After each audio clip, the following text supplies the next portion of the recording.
আসসালামু আলাইকুম। ওমানে প্রতিদিনই কমছে প্রবাসী বাংলাদেশিদের সংখ্যা। এই বিষয় নিয়ে থাকছে এই ভিডিও জুড়ে বিস্তারিত আলোচনা। ওমান থেকে ভিসা নিষেধাজ্ঞা পাওয়ার পর দেশটিতে বাংলাদেশিদের উপস্থিতি আশঙ্কাজনক হারে কমতে শুরু করেছে।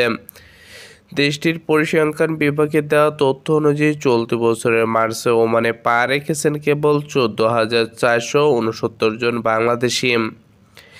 বিপরীতে ওমান ছেড়ে গেছেন 20,909 জন প্রবাসী বাংলাদেশি। অর্থাৎ একটা নির্দিষ্ট সময়ে ওমানে যতজন বাংলাদেশি ঢুকছে তার থেকে বেশি দেশটি ছেড়ে যাচ্ছেন।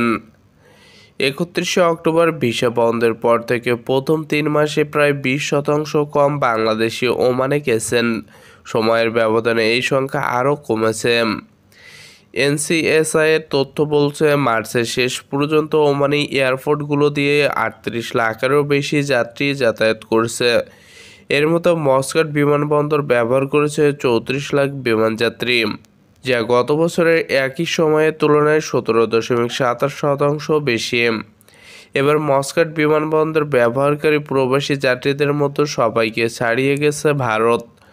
মার্চ মাসে সর্বমোট 1,57,000 ভারতীয় বিমানবন্দরটি ব্যবহার করেছেন। তালিকার দ্বিতীয় স্থানে থাকা পাকিস্তানিদের সংখ্যা 44,000। এরপরেই অবস্থান বাংলাদেশিদের।